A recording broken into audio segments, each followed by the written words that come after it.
and easily available to the general public. So I think this knowledge sharing revolution started in around in 1440 by the invention of printing press by Johannes Gutenberg. And soon after that, there was industrial revolution between 1760s, that is mid 18th century to mid 19th century. That was another milestone in mass production of equipments and instruments. So the quality of life has improved, and I think one should remember that the discovery of the coal as a source of energy was the driver of the industrial revolution. So we were mining coal and we were running economies based on the energy derived from the coal. So I think that was another milestone in the human civilization and development. And then I think one of the most important and recent milestones is the invention of the internet in the 1960s to late 60s to 1970s. Now, so the books, printed books were available in the libraries and people could go to the libraries. With the invention of the internet, the knowledge comes to the people. So now knowledge is available in the palm of everybody's hand, and by latest statistics of 2019, that is 2019, when the world population is about 7.5 billion, a total of 53.6% of the people have access to the internet. So now I think the whole outlook of the economies and everything has changed. Now we are doing mining of the data, and we are living in an information age, and we are running knowledge economies. I think this is where we have reached, and this was a very important driver of all the development, and the development has been very fast since the invention of the internet. Particularly the accumulation of the data and creation of knowledge has accelerated exponentially with the development of the internet. Okay, after that, the question comes. We are spending a lot of money, the public taxpayers' money, in conducting research, which results in the creation of knowledge, and that knowledge is supposed to be used for betterment of the human life. That is, we are supposed to translate the knowledge for doing whatever we do in our daily life, particularly so in healthcare. Okay, so that means that is what is called the knowledge translation. So I will read the WHO definition of knowledge translation, which is actually the theme of today's conference, right? So WHO defined in 2005 knowledge translation as the synthesis, exchange, and application of knowledge by relevant stakeholders to accelerate the benefits of global and local innovation. Please underline that word, both global as well as local innovation. Local innovations may be utilized in the local areas, but we are also looking at global innovations to be used for strengthening the health systems and improving the people's health. This is the definition of the WHO. So now, who are the stakeholders that the WHO is referring to here? All the stakeholders are actually interactive groups, and those interactive groups are the researchers within a discipline or across disciplines, then the policy makers, the planners, managers, and the agencies which are actually funding the research of the researchers of the previous group. And then there are healthcare providers, the healthcare institutions, doctors, and all the other people who are involved in the healthcare deliveries. Then the receivers of the healthcare, that is the general public, patient groups, and also the people who shape the views and interests of these patients and the patient groups, that is the media, educators, non-governmental organizations and other voluntary sectors. That is the fourth group. And the fifth group is the private sector, that includes the venture capitalists, the manufacturers of the equipment, and the distributors of various products. Those products can be hardware-based equipments or software or knowledge-based, whatever kind of products. So now these are all the stakeholders, and all these stakeholders have to interact in realization of the knowledge translation into fruitful use. So we spend lot of resources, the time, money, and lot of these things in the creation of the knowledge, and how far is that knowledge shaping our evidence-based practice.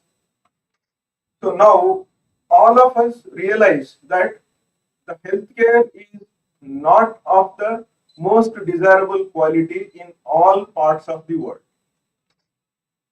Why is it so? Is it because the knowledge which is accumulated using research is not percolating to all corners of the world, or is it because of some other reasons?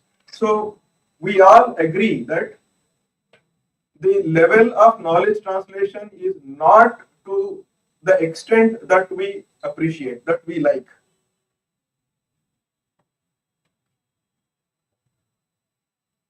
And only recently, research has started in the field of understanding why this knowledge translation is not happening to the levels that are desirable. So now we have become aware that it is a complex process. Because of the involvement of the so many stakeholders and the other socio-economic and socio-cultural factors which are influencing the knowledge translation. So now all these factors are influencing, and we are not having a desirable level of knowledge translation. So now there is a quest to understand the mechanisms by which this knowledge translation happens in the society, and then we have to devise strategies to maximize this knowledge translation. So hopefully in today's conference, the eminent speakers will actually enlighten us upon these particular. Wish all the participants and the eminent speakers to have a great conference today. Thank you. Thank you. And if I look at it, I would rather say that it is nothing but knowledge 4.0. He was looking at it. In fact, very recently I was going through a very interesting, a report which was published by Institute for Work and Health, where John Lewis has provided a very accessible formulation of the evidence on knowledge transfer. So when we are talking about a knowledge transfer based on 5 principles, and in fact I have the report of the copy with me, and I'll just highlight a couple of things from there, that what is that message you want to transfer or the knowledge. So number 1, to whom, that is the audience, and by whom, the messenger, the carrier of that knowledge, and how the transfer method comes, where basically we can look at some of the the tools, the technologies which are coming up in a big way under the knowledge 4.0 and all, and with what expected impact, the outcome, which is an extremely important on that. And John Lewis has given a very beautiful framework where he has stated everything very clearly, that if you put together all your knowledge in a more meticulous, there are certain questions were raised, and if you put all of them in together at one particular place, I think you would be able to, at least you can deliver the deliverables. That was, he was, thank you very much, sir. I think it was a wonderful talk by you, sir, and setting the theme of the event itself. It was making a lot of effort and all. Now, moving on to my age-old friend, Dr. Jagdish Arora. Well, he is a very well-known figure in the field today. Dr. Jagdish Arora is currently the advisor, National Board of Accreditation, NBA, and he was the former director of InflipNet Center from August 2007 to December 2018. He worked as librarian at the IIT Delhi and librarian at IIT Bombay. In fact, I'm sure many of you know that he is one of the pioneers in the biggest consortium of India, that is INDEST. He was the first national coordinator for INDEST Consortia, NLIST, and eShochindu. I mean, which is completely today revolutionizing the entire country with the open access resources, open educational resources and all. He is the recipient of the several national and international awards, including the Fulbright Professional Fellowship from 97 to 98, NDLTD Leadership Award 2017, Young Librarian of the Year Satkar 2001, Islip Librarian of the Year 1999, and ILA Kuala Best Librarian Award 2004. I think he must be having many more accolades like this. I can keep on going on. He was awarded a citation, a memento, for his contribution to digital initiatives for higher education by the none other than Honorable Shri Pranab Mukherjee, the then President of India. So maybe we can have a round of applause for Dr. Jagdish Arora, and may I request Dr. Jagdish Arora to Dr. Arora, please unmute yourself. We have your presentation. Either you can share or we can also do it. Maybe you can do it. Right now, I am having problem in uploading my presentation. So we have your presentation. We have your presentation with us. So we will upload it. So you kindly run it. Yeah, okay. We will run it. And thanks a lot, Shantini, for inviting me and for sharing my views. I've been working past retirement, or rather before retirement also, for NIRF, ranking of Indian institutions, Indian higher education institutions. And I'll be presenting on ranking of institutions of higher education, international ranking, as well India ranking. So to begin with the first slide, showing that not everything that counts can be measured, and not everything that measured can be counted. So this is something which Albert Einstein seems to have said, although there are controversy about it, whether he said it or not. Now, for a preamble, ranking of higher education institution is a convenient and easily understandable method of evaluation and assessment. In this process, an ordinal number is assigned to an HEI by a ranking system, which represents its comparative position in a list of ranked institutions based on marks obtained by it or various performance parameters or indicators. So we'll come across what are the indicators that are used by various ranking institutions. Ranking of HEIs can be lauded and simultaneously. It is an insight for method used engineering, English language, and assessment of the institution as a whole. So people mostly find that you just cannot represent a university by a number. So just the process of assigning number is something that has been criticized. But university rankings have also been lauded for serving as an information tool for students, researchers, and other stakeholders. The next slide shows the indicator types, what are the kind of parameters that you have. You have size independent indicators, you have size dependent indicators. In fact, size independent indicator can be made size dependent if you normalize them. So we normalize it to make it size independent. There are input indicators, which basically resources what you are inputting, the finances, education, resources. And there are output indicators like number of PhD students who graduated, number of employer satisfaction, and number of graduates that you have produced. Then output processes like educational, managerial, research. So these are the kind of indicators we will come across actual indicators when you look at them as it is used by different ranking systems. The next slide shows as to how they are used in the sense that different kind of indicators. Now we'll go to the next slide, major global initiatives. Next slide, please. So this slide shows that there are three major players, especially World University system. Shanghai Jiaotong University Academic Ranking of World University, THE, Times Higher Education, and QS. These are the major three which people look forward to by their ranking. And there are others like, in fact, there are 25 World University System. In fact, there is one by Web of Science, there is one by Scopus, and there is something called Round ranking system. So the other four that I've shown is Imago Institution Ranking, Leiden, Webometrics, and NTU. All of these four ranking, they are based on the bibliometric studies, citation, publications, and in fact, Webometrics is based on the web, how institutions attract how they are linked to other websites. So, and how are they often visited and all. So, the different criteria, but we'll be concentrating on these three, and then of course, NIRF, the National Ranking System.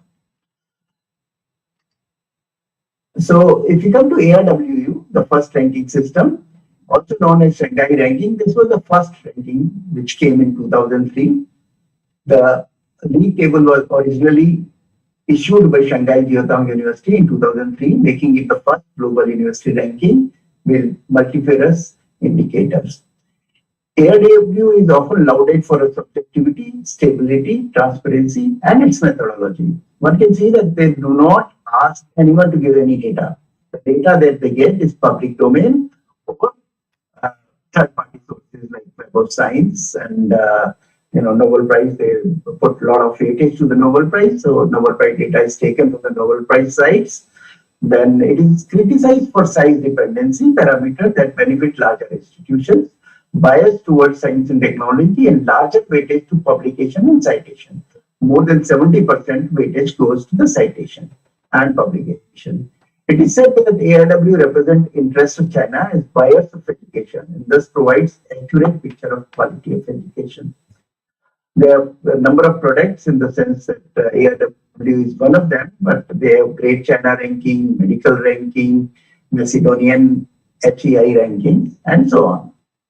So if you look at the parameters that they use, you can see that 30% goes for the Nobel Prize. Alumni winning Nobel Prizes, staff winning Nobel Prizes. And then remaining 70% goes for research, which includes 20% for research impact, for per capita academic performance, 20 for papers index in HCI and SSCI, and 20% of paper published in Nature and Science. So one can see that there is a lot of emphasis on research-oriented parameters. Since they do not collect any data from any institution, the graduates, PhDs, and all those are completely missing because that you cannot get it in public domain. So if you can see that 30% goes for the Nobel laureates, and how it impacts is shown in the next slide, where you can see that. Next slide, please. Please, next slide. Next slide. Can go skip this slide also. Next slide. Next slide. Now, in this slide, like I've shown that Shanghai has 30% of emphasis on Nobel Prize. In 2003, the Nobel Prize won by Albert Einstein, the credit was given to Free University. Then there was a controversy. Humboldt University said no, this particular work was done when he was at Humboldt. So the next year, the credit was given to Humboldt University. The position of Free University dropped by 100 positions in 2004. In 2005, Shanghai University dropped both the institution, Humboldt as well as Free University, because they were claiming the Nobel Prize was won when he was, the Einstein were working for them. But truly speaking, Nobel Prize does not necessarily reflect teaching excellence of the professor. So let's go to the next slide.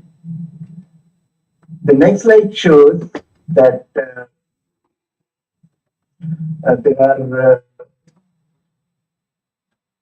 the number of institutions was 2010 there was only 2, and in 2021 there are 14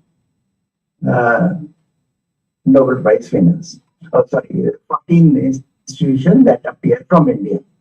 So now, of course, it has increased, but the number of issues that they cover has also increased. The next slide, AIIMS Higher Education Institution, THE and QS, they started together ranking institution in 2004, and up to 2009, THE signed up with Thomas Reuters in 2010, and they started their own ranking. The original formula was retained by QS, but THE had its own formula. THE is often criticized for non-science, non-English institutions. So,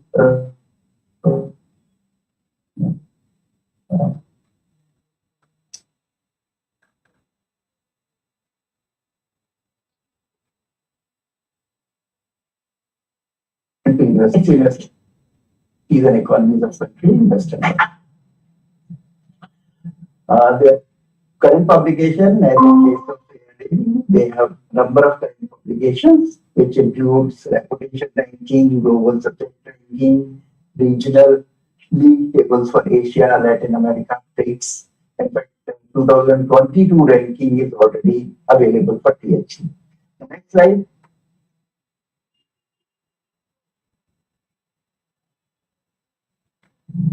The next slide shows how parameters are given weightage. As you can see that 7.5% goes for internalization, internationalization, we use 2.5 diversity, regional diversity, and 2.5 diversity in faculty, and 2.5 for papers with international collaboration, 30% for research influence, 2.5 for industry income, 30 for teaching learning environment, which includes reputation survey of 15%, and 30% for research volume, which include reputation survey for research, 19.5%. So one can see that, next slide please. One can see that the emphasis on reputation is 37.5%, whereas for research it is 37.5, and for reputation it is 37.5, 34.5 versus 37.5. Maybe. Next slide.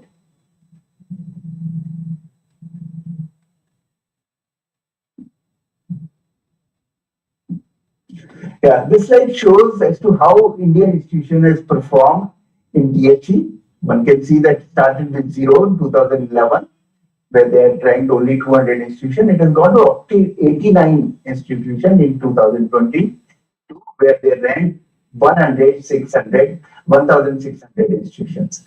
One can see that these 89 institutions do not include IITs. 7 IITs, the older IITs, have boycotted THE because of the methodology that they use, because of, the methodology used is not transparent. Okay, next slide, please. Now, this is QS. So QS, one can see only 6 criteria, where 50% goes for reputation survey. So reputation academy, employer recommendation, then international staff issue, international student issue, citation per faculty, and so on. So one can see, next slide please, 60% goes for reputation survey, so 50% for public perception on reputation, and 20% for research publication, which is citation per faculty. Now, the next slide. How India has performed, one can see that out of 1,300 institutions that they have ranked in 2022, 35 institutions are from India. And of course, it has increased consistently in past few years, but still the performance is much more than what we desire. In fact, MHRD has taken steps that Indian institutions must participate. The other thing is that the survey that they conduct, reputation survey, is pretty biased in the sense that for every international board is considered 6 votes, whereas national vote is taken only as 1. So there are about 1,500 votes for India, and there were 75,000 votes for reputation ranking. So what they've done is now they're encouraging Indian employers, industry, as well as academicians to register themselves for survey that they conduct. Next slide, please. Now, obviously, the ranking system the world ranking system has put some limitation, and these limitations are related to, it cannot reflect the national higher education system because there are too many institutions. We have more than 1,000 universities now, and only 35 to 40 figure in these international rankings. So it cannot give true reflection of national education system. There are approximately 18,000 universities in the world, and most of the ranking system indexed only about 1,000 to 1,200. Now they are increasing, and they have a limitation. They cannot go for finer details like number of faculty, number of students, and all. And some of the indicators that are used are something where Indian universities just cannot figure. For example, Nobel Prize winners, there are not many in India. And article published in Nature and Science, they're just too high. And so, in fact, Nobel Prize is also given in limited fields. So there are several fields where Nobel Prizes are just not there. One ranking puts greater emphasis on research over teaching. None of the ranking consider factors like social responsibilities, which NIRF has, and university and student alumni opinion.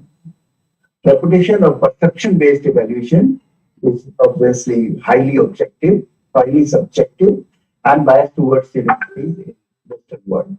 Next, please. So if you look at the current scenario in India, there are ranking, of course, that are brought out by newspapers and magazines like India Today, Business Today, Outlook, Hindustan Times, and all. And of course, there are a number of websites which provide different kind of ranking. Ranking of Indian universities using bibliomatics was first done in 2013 by Deptt, and of course, National Institution Ranking Framework came in 2015, and the first ranking came in 2016 using that framework. Next, please.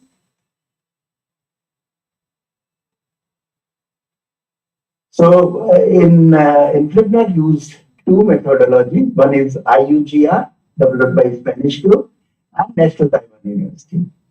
We did this bibliometric study. The website is available. Next slide, please. The website is available. It's of course academic interest now, but it uses two kind of parameters. One is qualitative, another is quantitative, and the product, the quantitative and qualitative are calculated like this formula, which is, I'll request that this slide can be shared, and the product of the two. Next slide, please. Provides the ranking. So you have qualitative criteria, you have quantitative criteria, and product of it gives the ranking of institutions. Next, please. So this is the website available. You can look at the methodology used. Next.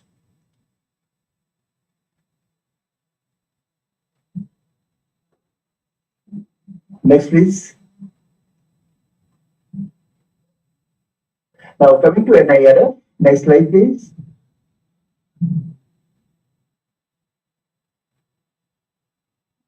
The NIRF is an initiative taken by Ministry of Education, and it was launched. The ranking, the framework was launched in 2015, but actual ranking came in 2016. The parameters cover teaching learning resources, research and professional practices, graduation outcome, and outreach and inclusivity, and finally perception. We have perception, only 10 points is given for perception. Next, please. So this is how things are distributed. You have 10% for perception, 10% for outreach and inclusivity, which includes inclusion of disadvantaged classes and 20% for graduation outcome, 30% for teaching, learning and resources, and 30% for research and professional practices. Next, please. So this is further division. I'll rather skip this slide. This is well known. Every broader category of parameters have subcategories and they have different scores. So what contributes more to the NIRF ranking in HEIs? TLR and RPP, teaching, learning and research professional, contributes 30% each, and put together it is 60%. Graduation outcome contributes 20%. Outreach, inclusivity and perception contribute 10% each, 20%. Total 100%. We use logarithmic scales or percentile to normalize the overall ranking, and different parameters are used for normalize different factors. I will show you that to you in the next slide.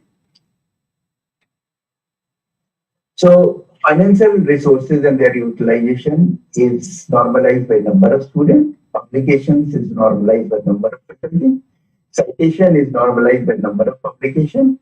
Research fund by number of faculty. Median salary is taken for 3 years average. And PhD student graduated is again normalized by number of faculty. And ranking of institutions, like I mentioned, percentile and logarithmic scales are used for normalization. Next slide, please. Now, what we did was we wanted to know as to what contribute more to the ranking. So we have taken this correlation coefficient using Pearson method of correlation, and you can see that there are a lot of graphs which indicate that there is a very strong correlation. But the total individual indicators do not contribute much to total overall ranking except for the PhD student, where the strength is 6.681. Remaining of them have very low score. But total WR TLR school, that is teaching, learning, resources, contribute heavily to the overall score, which is 0.7118, which is very strong correlations. So the next slide, we have taken the next parameter. Next, please. Next. So research and professional practices, one can see a lot of green. Greens are yellow, which means there is a very strong correlation for each parameter with total RPC score, with total overall score, as well as with each other. Which means that this is one of the most strong and clear parameters where one can score without any ambiguity. Next, please. Next. So this is the graduation outcome. Again, you can see a lot of yellows and red, which means there is a lack of correlation, except for again PhD student graduated, where the correlation is 0.53%. And again, the correlation with the GEO score is also very strong, 0.86%. Next, please. Next. So outreach and inclusivity, one can see a lot of greens between the parameters, but the same thing is not reflected when you compare it with total OI score or total overall score. One can understand very easily that this is something which is parameters relating to WD, which is regional diversity, then diversity within male and female, then different classes, SC, STs and all. So this is something which is basically social responsibility of institutions, and they do not much contribute to the overall score. But that's the case because we wanted to have it, let the university realize their social responsibility. And next, please. I've not shown perception because perception is single parameter. You can't correlate with anyone, but this particular slide, where you can see a lot of yellows and a lot of greens and greenish yellow, shows that there is a very strong correlation between the three parameters or between the parameters of these three components, that is TLR, RPR and PR. So there is a very strong correlation and they all contribute very heavily to the final scores also. Of course, you can see some exception, like part-time PhD. I've taken it purposely, completely red.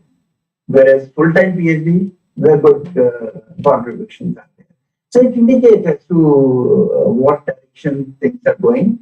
So next, please. Yeah, I've already explained to this. Next. Now, since we have completed 5 years, 1917 to 2021, in fact, first year we had very few categories and categories of merge. So 5 year data we have taken from 17 to 21. Next, I will show you some interesting insights. Next, please. So if you look at the faculty with PhD, you can see that top 100 institutions have PhD ranging from say 67.27% in case of pharmacy to 89.66%. So most people have PhDs. Of course, there is a different story. Whereas in the remaining institution, which include, like for example, in university, we have about I think 500 or 700 universities which apply for NIRF. Remaining 500 universities, there are only 57.24% people who have PhD. So this basically shows the ratio of faculty with PhD and with above PhD. Next, please. This slide shows as to how number of publications is increasing in case of first top 100 institution in different categories. One can see there is a remarkable exponential increase in number of publications in all categories. Next, please.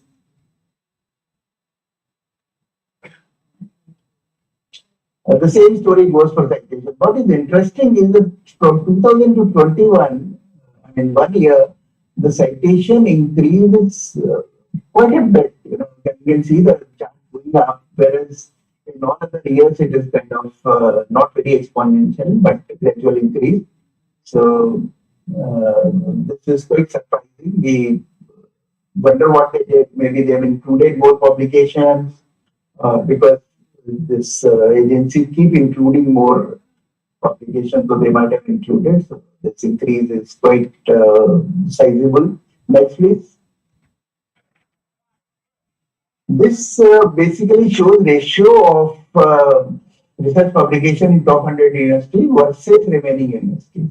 So remaining university, first top 100 is only 100, but remaining could be, depending on the number of applicants, could be very large. But the ratio is almost 75-25%, near that. In fact, in case of research ranking, it is 80%. Next, please. So the message is that top 100 institutions contribute the most to the entire research output.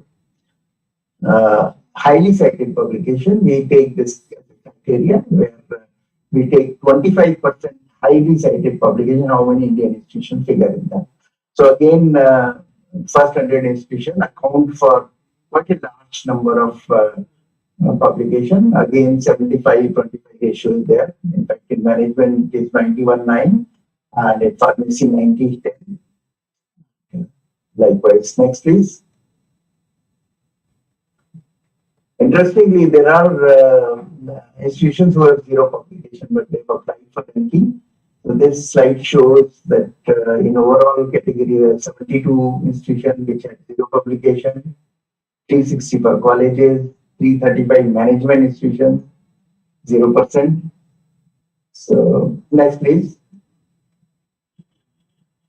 This parameter is very interesting. It shows that there is a very strong correlation between rank by research performance only and rank on all parameters. So this ranges from 0.75 to 0.86 in case of engineering. Very strong correlation. If you do well in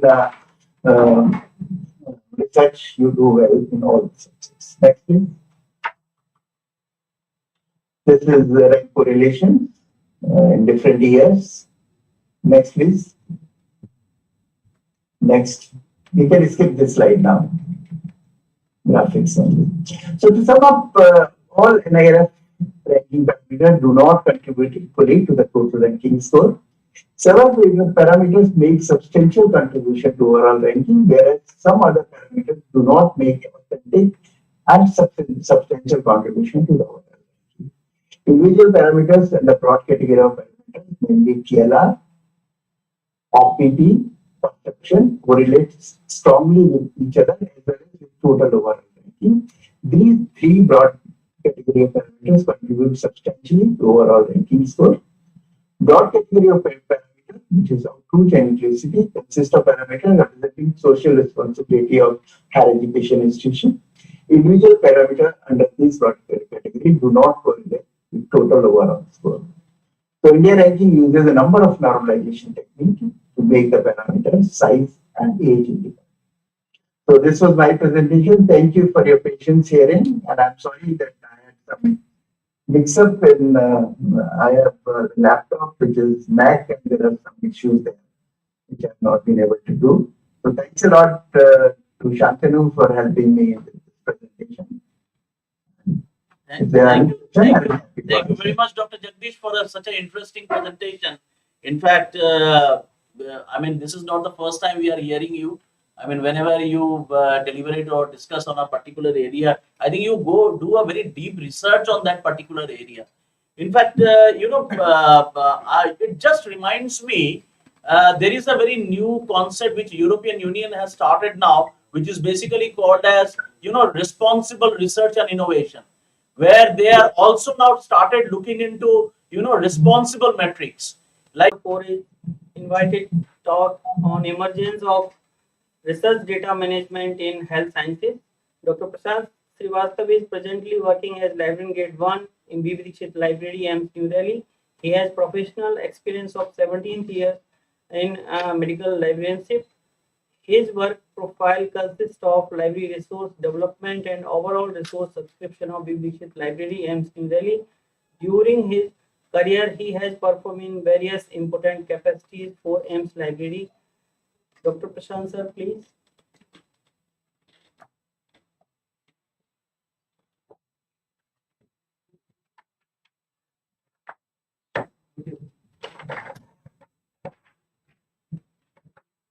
Very good morning to all.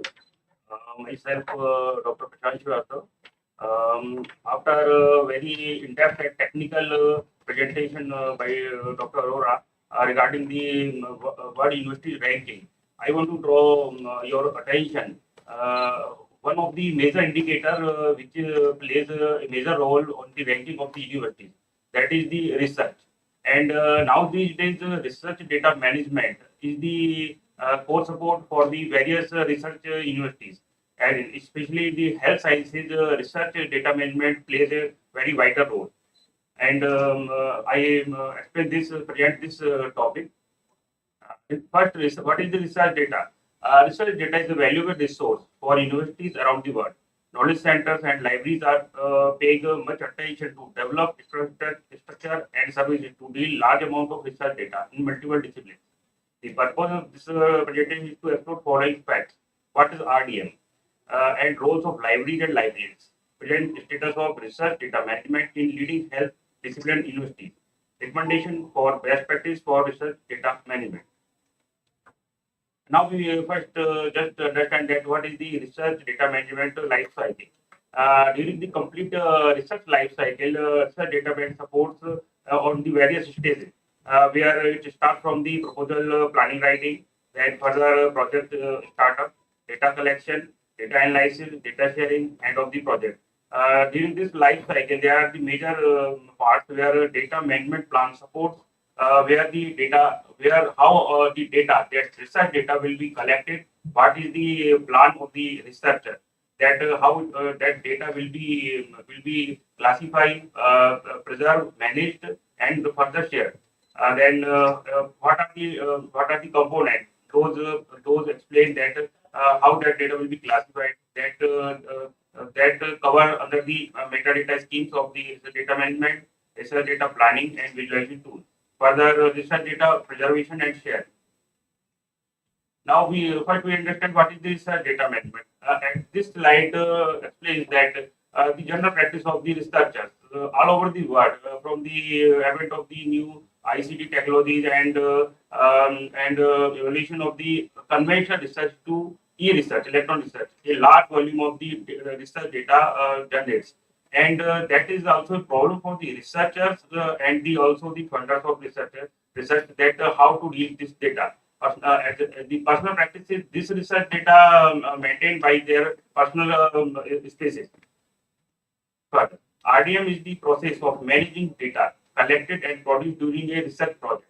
There is a major question that for this implementation of RDM, there is a complete skill or attitude of the researcher is required. That what is the actual research data, how where it generates, how what type of the planning is required to deal with the research data. It's important to remember that data can mean a range of the things from the manuscript to results of an experiment. There is only complete. There is not any defined definition of the research data till date, because research data may be anything that generates during the research and may support or useful to predict that particular research result. Why does data need to be managed? It's a big question that after the research, when we conclude our complete assumptions and hypotheses and results in the research report, is there any requirement to manage that data?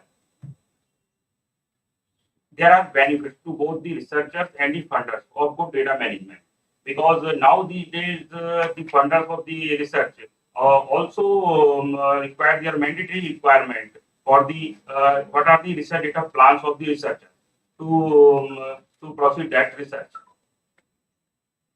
Funders want to see evidences of a well thought out plan for data in research that they support, because now it's the requirement by the funders that to preserve their data and manage their data to that may be useful for their further researches, and also in various public domains it should be shared.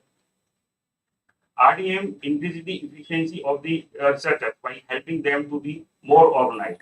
Once the researchers know the RDM practices and the research data skills, then they don't bother about the data generated and the steps where they observe that this data is generated and up to that level, and it is recognized as a research data as per the current practices, and it should be preserved or combined with any storage system. And it helps to preserve the data for use by future generation of the researcher. How can data be managed? It's a big question because after generation of various research data, big volume research data, there data backup. How will the data organization? How will data be organized to ensure that information can be easily found? Data organization, data preservation, RDM, the purpose is to share information with a very logical way, that it should be utilized the permitted users and not be malpractices or uses in other ways. Further, personal data, how will sensitive information will be collected, analyzed and stored to ensure it is protected? Because from the various funders of the researcher, there are various rules and regulation to regulate the sensitive data preservation. How that data may be preserved and which type of information may be available to share or not. Data sharing is a complete phase of research data management, where it is all the various aspects of the data sharing evaluated. Research funders increasingly ask that the data underpinning work they fund will be shared. Researchers should describe their data using good quality metadata to make it discoverable.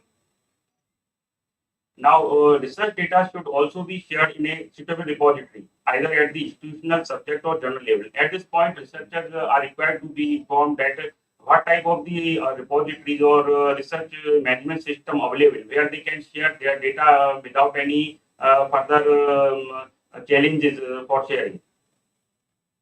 Data management plan. This is the very important phase of the research data management. Data management plans comprises all the research data related complete schemes where how data will be evaluated, that it is research data, it is generated to be procured, to be preserved, and further what are the metadata schemes, how the data will be stored. Further, it will be shared and protected for the lifelong. This phase is called where the researcher identifies their research data within the data management plan, which demonstrates that researcher has thought out how they will store, label, share their research data. In this complete step, researcher observes that how they observing their data, how they are labeling to in their metadata scheme, so that it will be more easily shareable, and the in-depth data, the deep data may arise, and the visualization may come out of that research data. Each funder will have specific guidance on the areas to be included in a plan. Where DMPs, data management plans of various funders have their different requirement as per the discipline and their regulations. This typically includes following strategies to make the DMPs.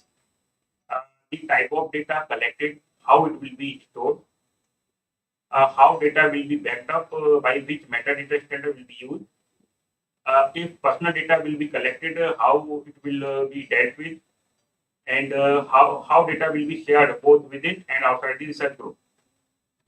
How can librarians support RDM?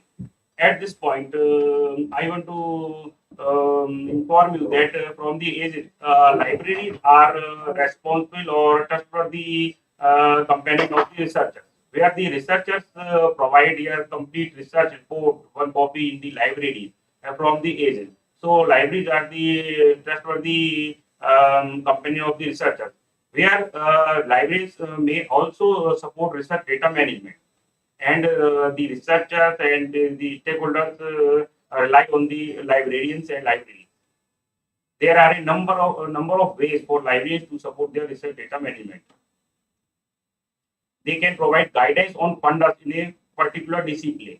At this point, I want to explain that there are so many emerging top fields coming, where the funders require the direction. What type of the research data plans, what type of the DMP should be come out from the professionals, especially from the information science professionals. Those may be support to the funders and as well as the researchers that may well support the research data management within the projects. Reviewing data management plans allows libraries to give specific advice. Here at this point, because libraries knows the all best practices and up to the mark best practice of the research data management, and they can support their researchers that what type of the best suited scheme for their particular research project or DMT. Teaching good data management skills as part in information literacy help to reduce educate researchers for their best research data management practice. There are many potential benefits of good research data management, as we discussed. Efficiency of and ease of the data control and reduce risk of data loss, greater visibility of data leading to increased citation, feature collaborations, demonstration of research integrity and validation of research results, compliance with funders and institutional policies and expectations, greater impact of research through knowledge transfer, research advance through reuse of data by research around the world. Status of the research and RDM in leading world university under the medicine and health science subject. As we heard by Dr. Arora, in that the THE World ranking is the versatile ranking, and it comprises 13 indicators. These indicators comprises the subfields, and one of the major indicators is research, which has the reputation survey, research income, and research productivity as sub indicator under this scheme. When we observed that THE water ranking with the indicator research, and especially refined that particular indicator in the medicine or health science library.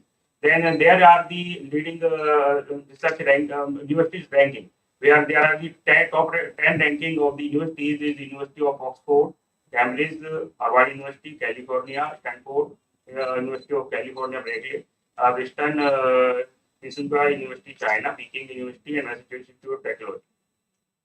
There are various websites of the university those support the RDM.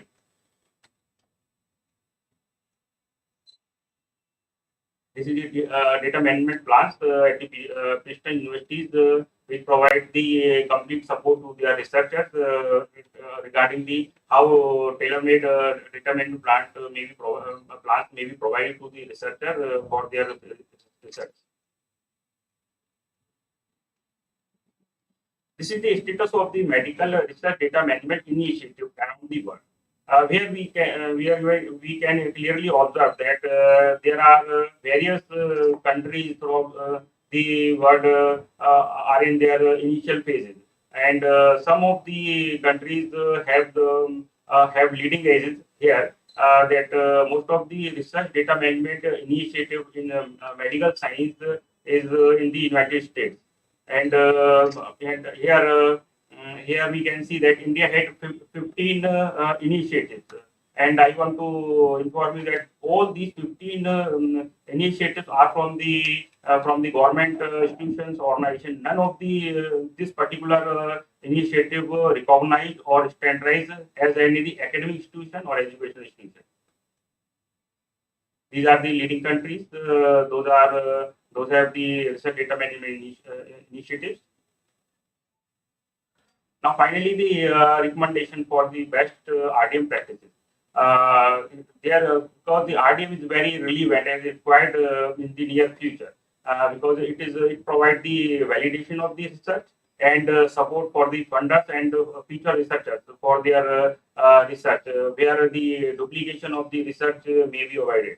So, the other requirement is declaration of a national research data policy. Because where it should be clearly mentioned that research data, how it is valuable for the researchers and for the country also.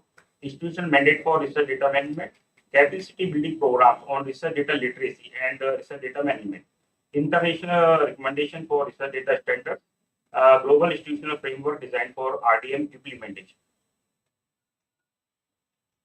Thank you. Thank you. Thank you, Dr. Prasad. I think that's a very interesting area which you have, picked up related to research data management.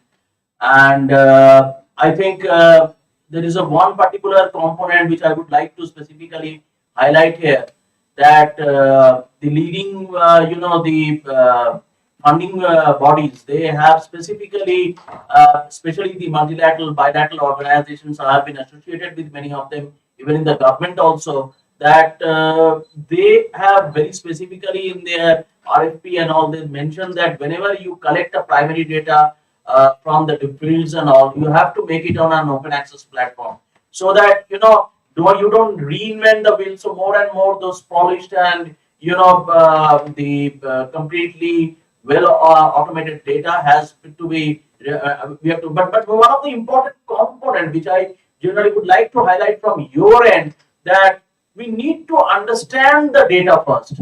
Data doesn't mean that we have only the numerical figures. In today's context, it is no more numerical. It is both alphanumeric. It's you have the more textual data also nowadays. So how do we capture all those data? We have created a data repository. We should look into the data. In fact, writing a metadata of data itself is an art. Then there is a lot of data intelligence is also a very important component of it. So there are a lot of issues and challenges, and I think it is the very right time. And thank you for initiating some of these things. And there is a very important component of research data literacy.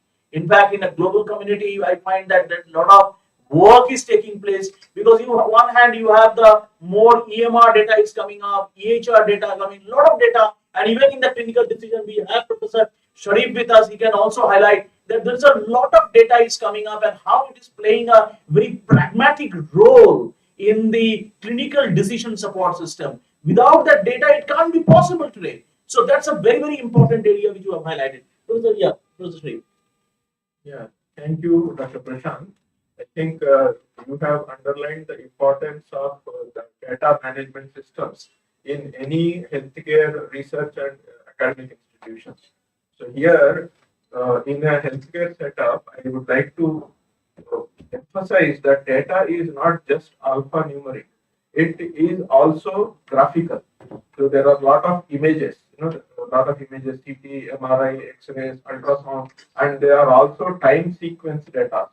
So these, apart from this, the research data, the basic science research data can also have proteomics data, genomics data, and all kinds of molecular, biological information data that is gathered during the basic science research. So the data is voluminous, it is highly variable, and a lot of data is being produced by all the devices that are just churning out, spitting out data at enormous rates. And actually, these high volumes of data actually facilitated the use of statistical methodologies. Now we can say that the statistical methodologies have come of age only now with the kinds of volumes of the data that are being produced in the research laboratories. So I think now data management systems are very important, and then all the healthcare academic and research institutions should seriously consider of having research data management systems along with their hospital information management systems. I think we cannot overemphasize the importance of data management. Thank you. Thank you. I think this particular talk of Dr. Prashant has initiated the thought process among all the librarians and the stakeholders about the importance of the research data management. Thank you. Thank you, Dr. Sharif. I think that's wonderfully you have encapsulated the entire thought process on this. This is my an ardent request to all the the attendees who are attending this particular national conference. Please post your questions on the chat box, and all these questions will be addressed at the end of the sessions. Over to Deepak. Now I would like to invite Professor Banali Roy Chaudhary for invited talk on ontology-based personalization of healthcare knowledge system prototype. Dr. Banali Roy Chaudhary is presently working as assistant professor in Department of Library and Information Science, Netaji Subhas Open University, Kolkata. Previously, she served as librarian at Acharya Jagdish Chandra Bose College. She has been awarded gold medal from University of Burdwan and JRF fellow from UGC in the field of library information science. She has a good number of international and national publications along with books entitled Resource Optimization from UNESCO. Dr. Roy Chaudhary also acted as a project fellow at Commonwealth Educational Media Center for Asia on a project of developing SLM toolkit on open access in association with UNESCO. She is working in the field of knowledge organization and retrieval for last 10 years. So I would like to invite Dr. Professor Banali Roy Chaudhary for his presentation. Thank you very much. Thank you. I think I'm audible to everyone. Good morning. Yes, Bonali, you are audible. Yeah, thank you. So, good morning. At first, I would like to convey my heartiest greetings to the organizers for setting such dynamic theme entitled Linking Knowledge Resources and Services with Research and Practices. And I would also like to convey my regards to my previous respected speakers and this pillar of this institution, that AIIMS, and Professor Randeep Gularia, Director AIIMS, Professor S. Rajeshwari, Professor and Head Department of Anesthesiologist, Clinical Care and Pain Management, Professor Nima Khanna, Dean, academics, Professor Subrata Sinha, Dean Research, and obviously Dr. Shantanu Ganguly, Chief Librarian of AIIMS, New Delhi. Thanks for giving me such opportunity to share my views in this platform. And please allow me to share my screen first.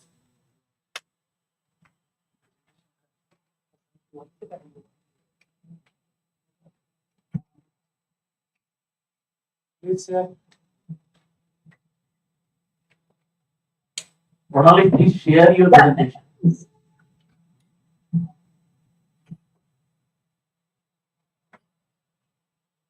So is it visible? Yeah, it's coming.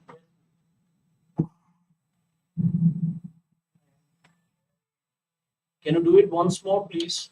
Can you do it?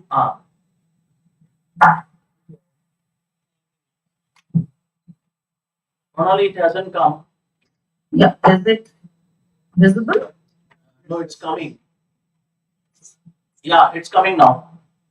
Okay, thank you for your confirmation. Yeah.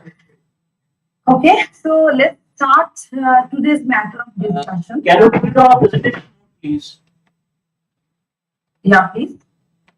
Sorry, Make it full screen, please. it is in full screen mode. Well, we can't see. I think there is a bandwidth problem there. Okay, let me check first. Then I should off my video first.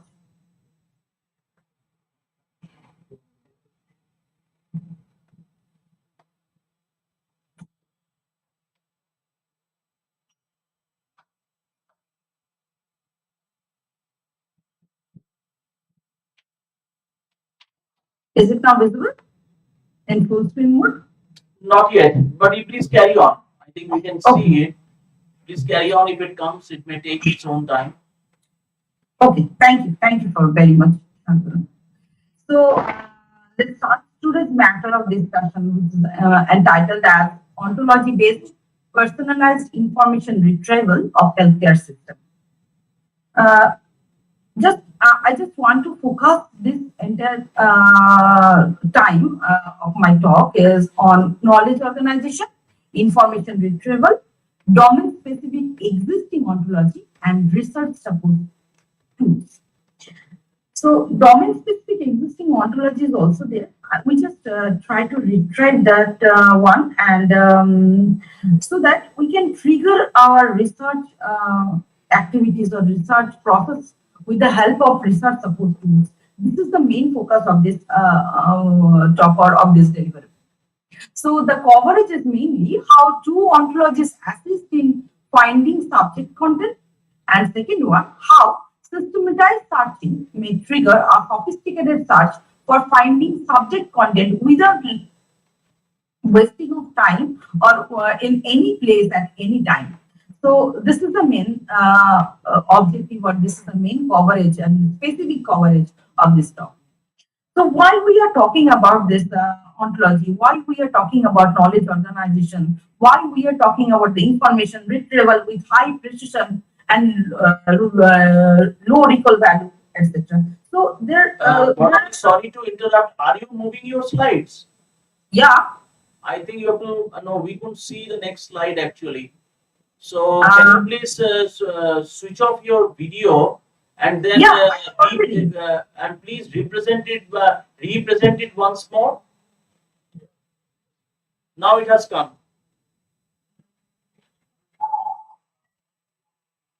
It has come.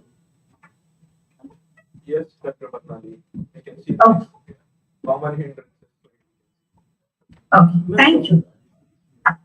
So, what are the common hindrances actually? Why we are talking about the such kind of things that we have to organize information, we have to organize knowledge, we have to have a sophisticated information retrieval system. Just see this present days, we all are talking about the freedom of information, isn't it? Which causes a big problem like information overload. And we know that it has two sides. One, we can have any information on and from pen to pen on the web at our fingertips. And another one is find and required information is similar to find a needle in haystack, isn't it? So there is pros and cons which are very much strong and which can trigger or which can even stop or research activities. So therefore, users become frustrated with the thousands of hits from keyword searches. And with the massive increase in availability of recording information, it becomes more and more evident that keyword searching alone will not suffice. So this is the thing what I actually want to say. Because freedom of information is there, thousand hits are there, right? Availability of information, recording information rather, it's also there. So it causes information overload, information explosion, such and such thing. And in the back end, three things are actually working. One is linguistic phenomena, which is actually virtually even every word in any language, especially in English language, has more than one meaning or more than one sense, isn't it? Many words can be used as noun, verb, adjective, and adverbs. In addition, there is evidence from our day-to-day life that people writing about the same concept often do not use the same words to express them. And people searching for the same concept do not think of the same words to search for it. So lots of things, lots of pros and cons, lots of aspects of searching and lots of aspects of indexing, lots of aspects of keyword indexing, keyword searching are there. So from our present practice, we can retrieve that subject indexing can work little here, but it is not the entire thing. It is not the entire thing.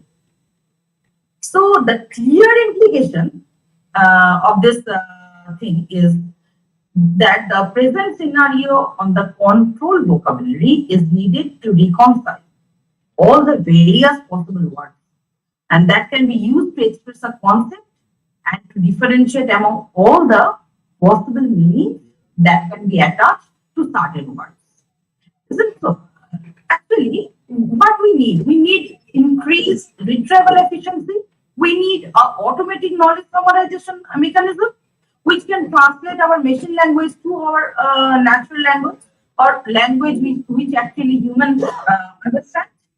So this is the actual interpretation where there is a bridge between human and the machine. So this bridge can be happens with the help of the control vocabulary. And we all know that control vocabulary, it has three aspects. One is subject heading list, two is thesauri, and third one is ontology. And all these have certain similarities. Definitely, certain similarities are there, but there are differences also. So, this is the thing that we have to have a sophisticated retrieval mechanism, and it could be personalized, or it could be provided by the library, it could be provided by the institution, whatever it may be. Human intervention must be there, because a computer can't take any decision on behalf of you. You have to take your decision how to organize the documents or how to organize the resources. Until and unless you have a wonderful organization of your documents, resources in terms of knowledge, it is not possible to retrieve in a wonderful manner, or it is not possible to retrieve in a wonderful way.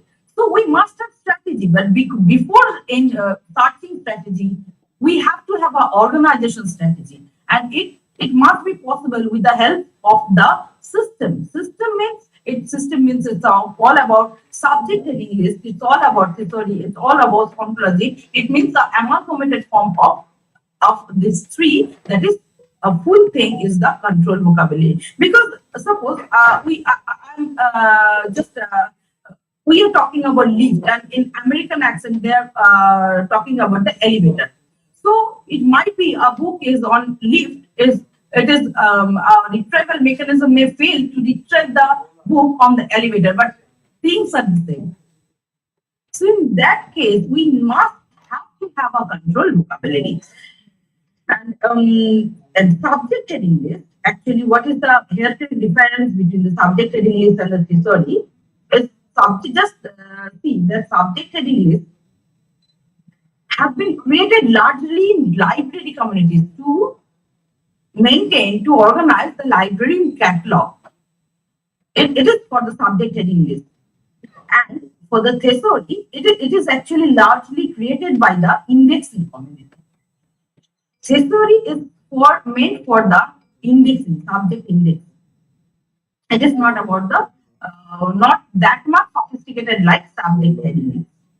So both attempt to provide subject access to information packages by providing terminology that can be consistent rather than uncontrolled and predictable. So consistent subject query and consistent retrieval is much more relevant to us. So that's why we are talking about this. And this subject heading list and thesauri both choose preferred term and make preference from non-used term. Actually, just see that in our subject, in our domain, we are searching for one topic, and a lot of narrower term, broader term, and related terms are there. We could search on that item also if there is any kind of index over there. So index is very much important. So backing up the index, subject and list and thesauri will work nicely. And ontology, which actually differs, that they do not select one term to be a preferred term with synonyms terms being called non-used terms. Otherwise, ontology is very much similar to both subject headings and thesauri in bringing together all the variant ways of expressing a concept and is showing the relationship of a concept to broader, narrower, and related concepts. So this is the thing actually we have. Now see, in healthcare system, what we have medical subject headings, isn't it? We have MESH. We are trying to organize our resources on the basis of the medical subject heading. And just see this 2 lines I have actually fetched it as it is from medical subject heading book, first edition. What actually says is that here is presented the subject heading authority list of the National Library of Medicine. And the subject headings are used in a compilation of the new Index Medicus and in the National Library of Medicine catalog. So subject heading list, here you can see the entire objective of this particular book with 2 sentences. First one is of subject heading authority list for National Library of Medicine, and second one is the compilation of new Index Medicus in the library catalog of in the National Library of Medicine catalog. So, and it includes actually it has 3 volumes. One is a hierarchical listing, another one is an alphabetical arrangement includes footnotes, and third one is a permuted alphabetical list. These 3 volumes are there with this medical subject headings, 3 approaches, and it consists actually thesaurus as well as subject heading list. It is as well as thesaurus and also it's called as subject heading list, which it is actually mirroring in the midline or Index Medicus, provides strict hierarchical structure of the entire medical terminology, providing subject access point and consisting subdivision list from which terms are taken to be used with the terms and pages found in the list proper. It means it has one way that is hierarchical from A to Z or and from A to B. There is no multi-dimensional way to move from one concept to another concept. It's a plain subject heading list. It's a plain subject heading list which has a hierarchical structure, and we can move from point A to point B, not even from point B to A or point B to C, B to D, like that. So it is not a multi-dimensional structure. It's all about a hierarchical structure, one-way structure through which we can have the knowledge of the particular word, particular subject headings only, not about the concept of the entire domain.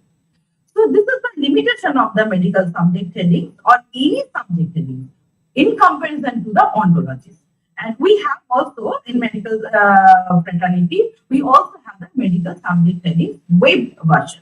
So this is the screen the shot of the medical subject heading 2020, where you can see here which all terms may be indexed, main heading which includes descriptor, qualifier terms, supplementary concept record terms, even matched unique ID, heading mapped to indexing for information. So such kind of catchword, such kind of strings they are using to retrieve information, to retrieve a resource.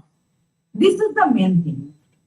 It's all about the cataloging purpose. It is not about the retrieval of the concept or related concept of the other concepts. So here we are actually creating to our main part, that is ontology. That's really it's a different degree of structure is there. So ontology always it's in a field of ontology. Actually, this term has been actually borrowed from the philosophy, which actually talks about a systematic account of existence. Systematic account of existence. This is the main thing actually ontology is talking about. And it is also same in case of medical medical fraternity also. Because medical fraternity, but actually it needs a lot of terminology, which is very much important, which is directly related with the human life and human existence also, I'd rather say. So we are giving a large impetus on the medical fraternity. So if we are giving impetus on the importance of the medical fraternity, then we have to give the impetus on the each and every word of the medical fraternity. So terminology is very much important, and just this kind of ontology, which is actually the concept was borrowed from the philosophy, and it's now in computer science world, it's a rigorous and exhaustive organization of some knowledge domain that is usually hierarchical and contains all the relevant entities and their relationships. So this is the thing. Actually, it's talk about the knowledge domain. It talks about the hierarchical and relevant things.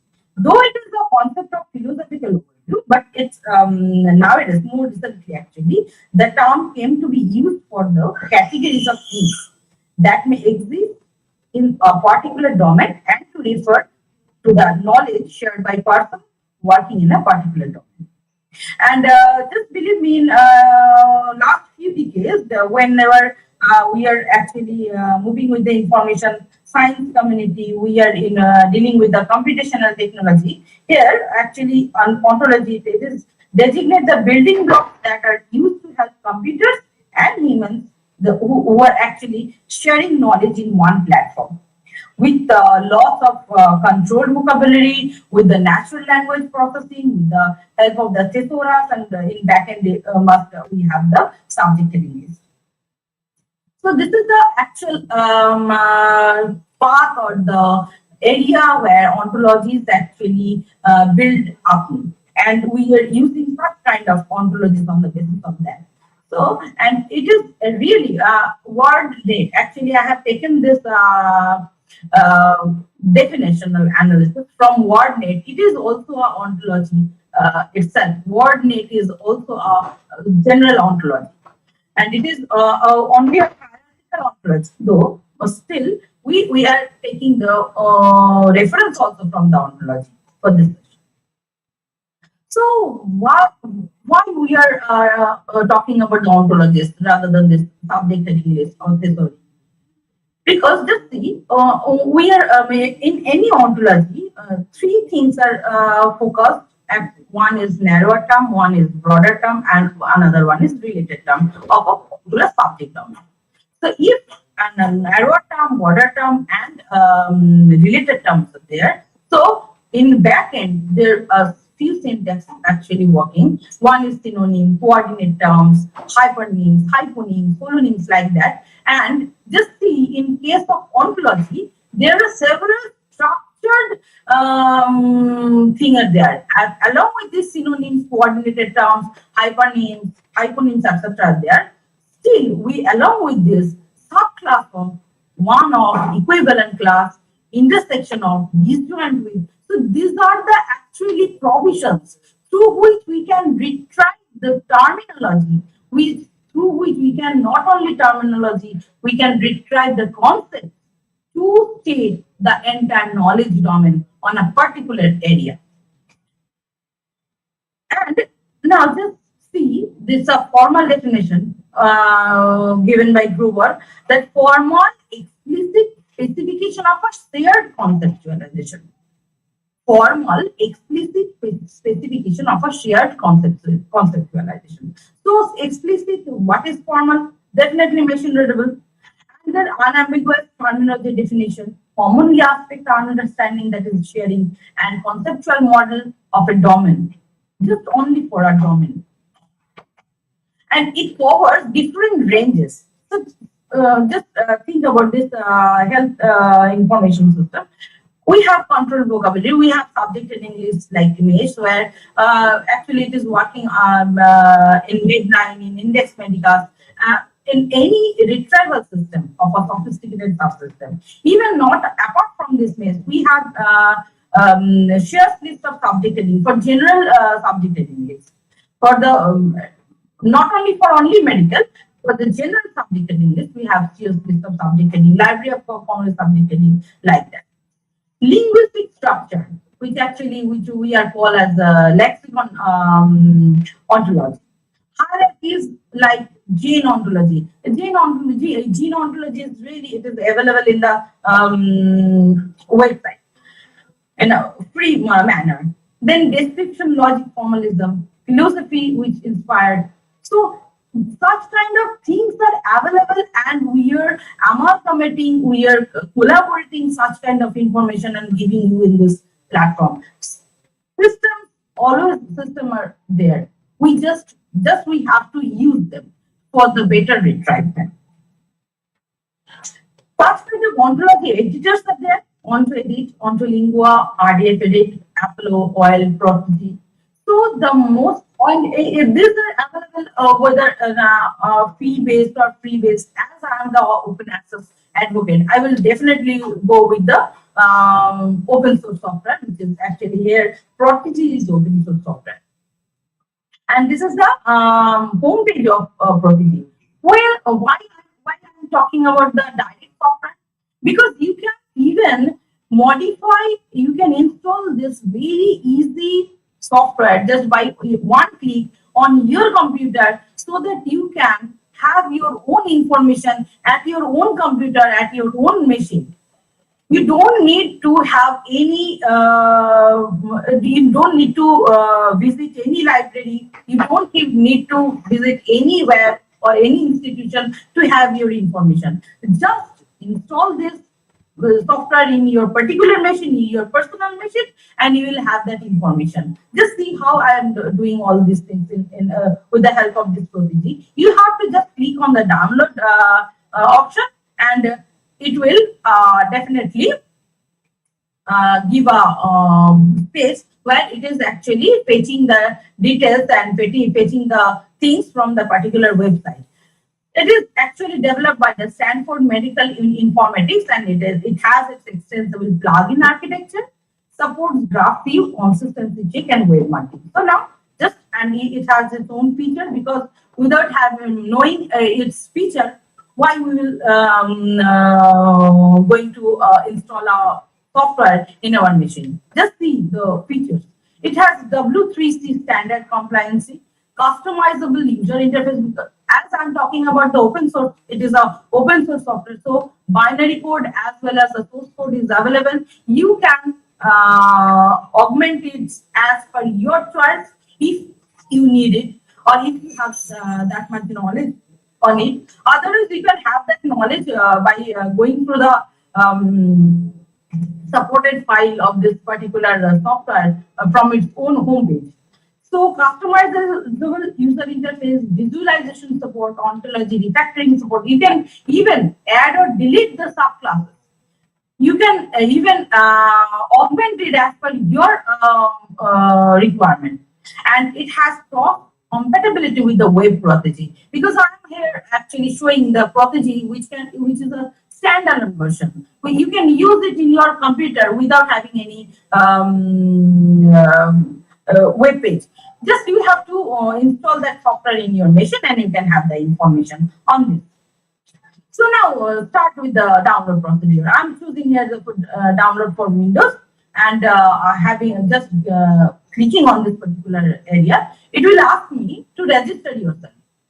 Just only name, email ID, affiliation, and project description at the Protege account itself to have the access on the web Protege. This window actually showing you how the processing is going on. Actually, it depends on the Python and other related software of things. It will ask you to automatic update. This is the option. You can go with this, or you may not. And this is the actually now I am going to show you the how ontology, how Protege we can use Protege through the in our home page, in our computer, with the help of a little bit of intervention of internet. Just see this. I'm just stop sharing of this presentation, and I'm again sharing with the industry. Just see this.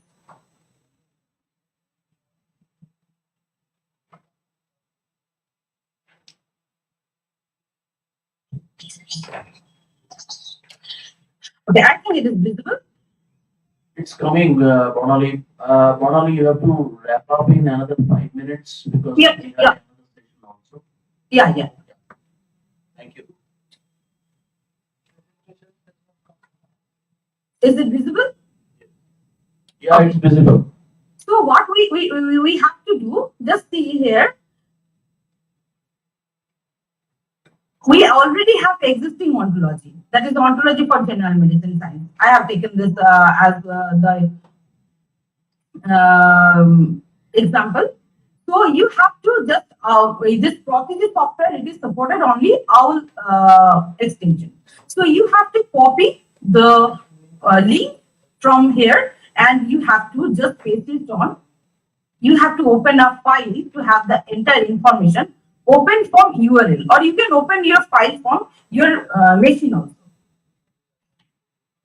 Just after clicking on the OK button, it will automatically fetch the entire details on the general medical science.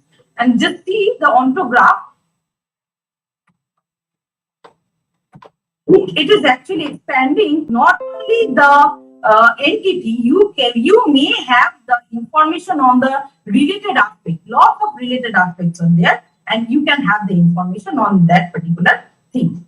Now, you have the terminology, and what you can do, you can use such kind of research support tools. Just see this research support tools like Google Custom Search Engine, Google Scholar button. Even you can actually, these are the extensions which actually we can opt this extension from Google Chrome itself. That's Open New, Open Access button, Code Discovery, and other like Scholarly, Sci-Hub, and Open Access, for Open Access button. The beauty of this thing, just see the thing. Suppose one resource, that is I can have this information from Science Direct. So it is a pediatric mobile healthcare delivery. These are the actually extension I have. Google Scholar, then Mendeley Web Importer, Open Access button. Just see this one. This is the extension. This is the actually icon of the unpay wall. It is showing that there is no resources available in unpay wall. Even it is actually showing you the similar kind of projects are there or not. Even with the help of the scholarship Scholarly is an wonderful extension. Here you can retrieve the summarization of the entire paper. See, this one is the what it is actually working with this thing. See this one is under the unpaywall. We can have the full text. Just see this open. At the clicking of this button open, it will automatically click the main page. See this one. It is even downloadable also. So such kind of resource support tools we can have in with our mechanism to build our own sophisticated search mechanism and personalized search mechanism. So thank you. That's all from myself, and I think it will definitely helpful thing for you for your research management. Thank you. Thank you very much. Thank you, Professor Bonali, once again. That I think we should give you a whole day to explain the ProTeach platform, because I know from the day one from your PhD work how much you were engrossed into this particular thing, and the kind of the research visualization can be done on the, and the kind of an ontology can be. I mean, the entire ontology tree structure can be easily designed. And thanks for taking up, the key component of medical science, because that plays a very, very important role, and that shows also that how you have integrated it with the mesh also, and how it can create a state. In fact, these kinds of tools and technologies are actually in need of the hour today. In fact, we are flooded with questions, but since the paucity of time, so we will be taking the questions probably later.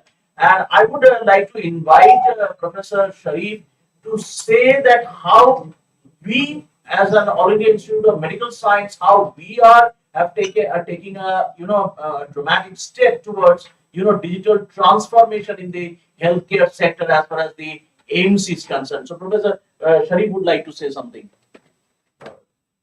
Thank you, Dr. Patali, for a very interesting presentation, which will actually help us, many of the researchers and scientists, to design their own ontologies and to customize their own searches and all. This is the first time I have heard such a nice presentation. Thank you. Share a few thoughts about the massive transformation that is happening in the All India Institute of Medical Sciences in Delhi. So we have got a huge support from the Government of India and the Ministry of Health and Family Welfare under the leadership of our current director, Dr. Randeep Guleria, for the redevelopment of the AIIMS New Delhi into a world-class health sciences university. So I think, the work has already begun. The consultants are already, studying the processes as they are right now. That is, the as is study is going on, and then soon they will also create the to be the processes. So in this particular complete redevelopment, which will be total physical infrastructure, buildings and equipment and everything, I am more concerned with the infrastructure for the information management systems. So we have named it as the Integrated Medical University Information System, IMUIS. So I'll just share a few thoughts about how we are going about doing this, so that it may be helpful for any other people or the institutions who may be planning to go ahead with overhaul of their own systems and redesigning of the systems. Okay, so this Integrated Medical University Information System, IMUIS, is envisaged as a totally integrated system which will deal with the information management about all the aspects of a health sciences university.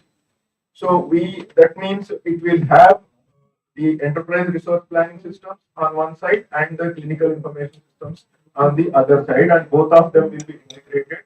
and we are envisioning that it will be a kind of a microservices architecture. And the physical infrastructure obviously will include a very high bandwidth network throughout. Part of such network we already have in the new blocks that have already been created here, and the older part of the institution is going to be redeveloped. And the new infrastructure will include this high bandwidth network and appropriate data centers.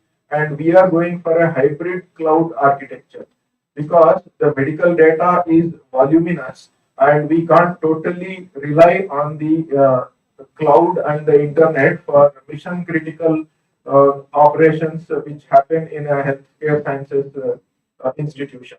So we are planning to go for a hybrid system. That means we have on-premises data centers which all the transactional data will be present in the on the premises itself, and then only the backup and the disaster recovery systems will be on the cloud.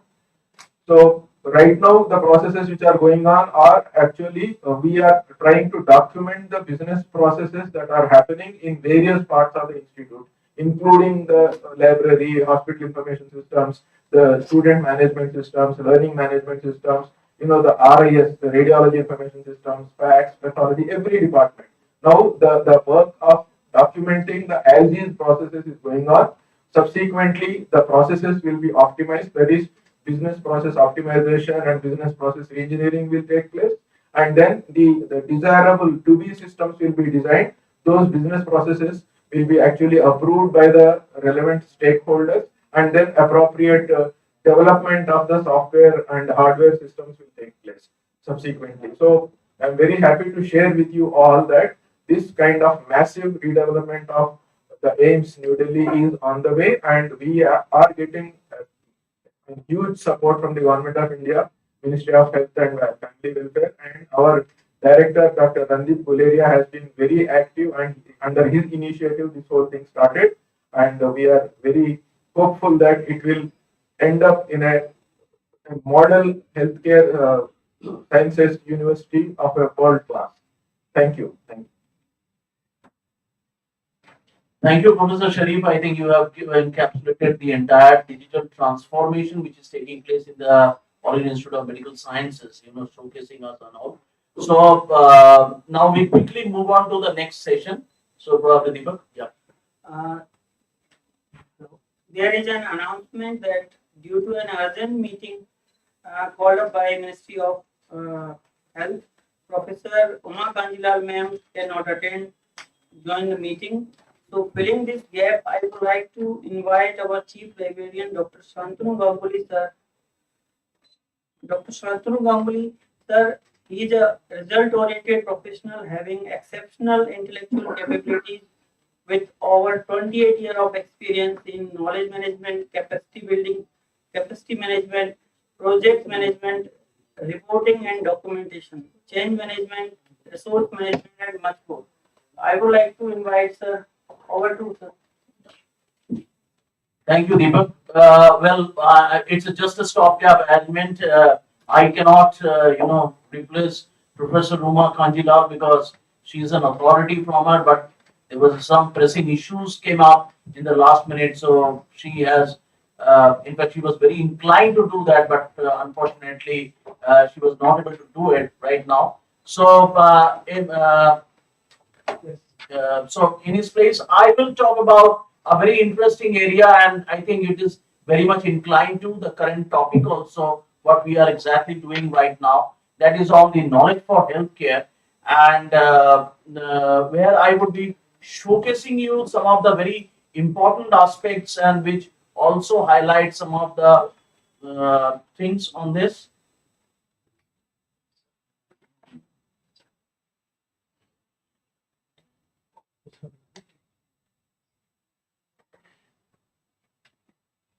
Hello.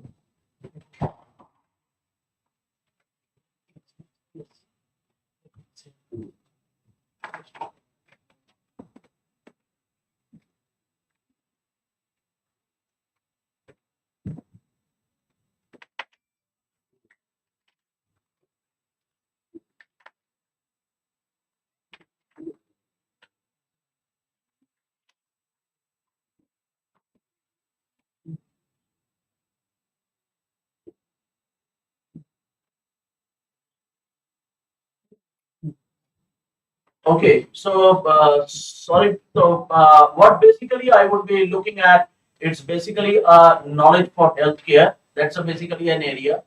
I was going through some of the very interesting articles which appeared in some of the leading, peer-reviewed journals and all, and a very classical answer came on to that, that some of the unanswered clinical questions impact the patient management decisions.